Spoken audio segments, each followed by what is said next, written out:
जंगल में लगी आग ने कैसे 38 बरस के एक नौजवान का दम तोड़ने पर उसे मजबूर कर दिया। नाज़रीन मोहतरम, एक ऐसा दिलदोज हादसा पेश आया है जिसको बताते हुए गुस्सा भी आता है, दुख भी हो रहा है। दरअसल खबर इस तरीके की है कि जम्मू श्रीनगर कौमी शाहराह पर नाचलाना के करीब एक ट्रक रुका हुआ था, वहीं साथ में एक जंगल में आग भी लगी थी। आग इतनी भयानक थी कि एक दरख्त उस ट्रक के ऊपर आ जाता है और उस ट्रक को जो है पूरा तबाह कर देता है। इस ट्रक के अंदर ड्राइवर भी था, इस ट्रक के अंदर कंडक्टर भी था और दोनों की हालत खराब हो गई। जनाब, एक जख्मों की हालत में इस वक्त अस्पताल में जेर इलाज है और दूसरे ने मौके पर ही दम तोड़ दिया।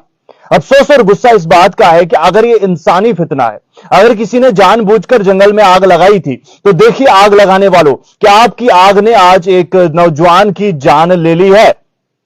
यह कोई मामूली बात नहीं होती है।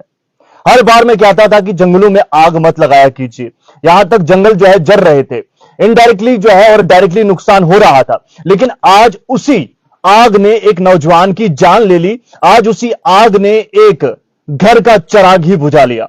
नाज़रीन मोहतरम, मुजम्मिल गुल शेख 38 बरस का नौजवान, जिनके वालिद का नाम गुल मोहम्मद शेख है, ये एक ट्रक चला रहे थे कि इस मुकाम पर जो ही ये पहुंचते हैं, ये ट्रक जो है वहां पर लगा हुआ था, जो मैंने वीडियो देखी या फिर उस वक्त चल रहा था, इस हवाले से कोई तस्दीक नहीं दूंगा। अचानक एक दरख्त, जो कार का दरख्त मैंने शायद देखा विजुअल्स में, उसमें आग लगी हुई थी, ऊपर तमाम वो इलाका जो है तबाह था। वो दरख्त जो है उस ट्रक के ऊपर गिर जाता है, जिसके बाद ड्राइवर मुजम्मिल गुल शेख जख्मी हो, ये जो है इनकी मौत हो जाती है मौके पे, जबकि जो कंडक्टर है ओवैस अहमद, ये तशवीशनाक हालत में इस वक्त एचडीएस बानिहाल जो हॉस्पिटल है वहां पर जिले इलाज है। और आपको मजीद बताते चलें कि ये जो टिपर है, माफी चाहूंगा ये ट्रक नहीं ये टिपर बताया जा रहा है, लेकिन जो भी है, मेरे इस वक्त आप सभी के आने का मकसद, आप सभी के सामने आने का मकसद जो है वो ये नहीं है कि कौन सी गाड़ी थी, उसका रजिस्ट्रेशन नंबर क्या था, क्या नहीं था, क्या कैसे हुआ। बात यहां पर यह है कि जनाब एक 38 बरस के नौजवान की जान चली गई, एक घर का चिराग बुझ गया और एक तशवीशनाक हालत में है।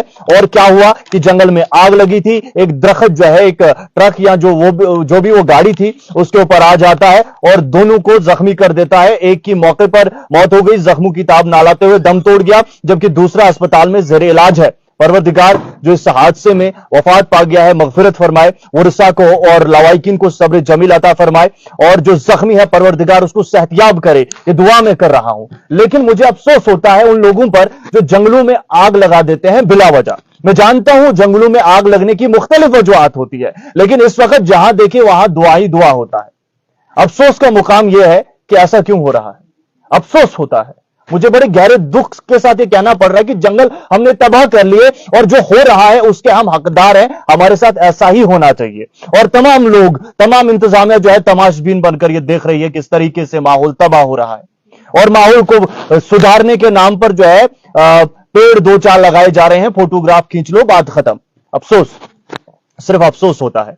और अगर हम आज नहीं जागे, हमें अकल नहीं आई कि एक आग जो हम लगाते, तीली जलाते हैं, उसके साथ कितना नुकसान होता है, तो शायद ही हमें अकल आने वाली है। और आगे आने वाले वक्त में जो कठिनाइयां और जो दुश्वारियां हमें आने वाली हैं, बयान नहीं कर सकता। मैं माजरत ख्वाह हूं कोई तलख अल्फाज अगर मुझसे निकल गया हो, लेकिन जो मैं कह रहा हूं दिल से कह रहा हूं, बड़ा दर्द और दुख और तकलीफ मुझे होता है ये तमाम चीजें देखकर। एक नौजवान की जान चली गई। मैं मानता हूं कि वहां पर अगर जंगल में किसी और वजह से भी आग लगी थी, लेकिन हर जगह आग ही आगे, हर जगह धुआं ही धुआं है, माहौल तबाह है। सुबह बाहर जाते हैं तो कुछ भी नहीं दिखता, अंधेरा दिखता है। अफसोस, अफसोस।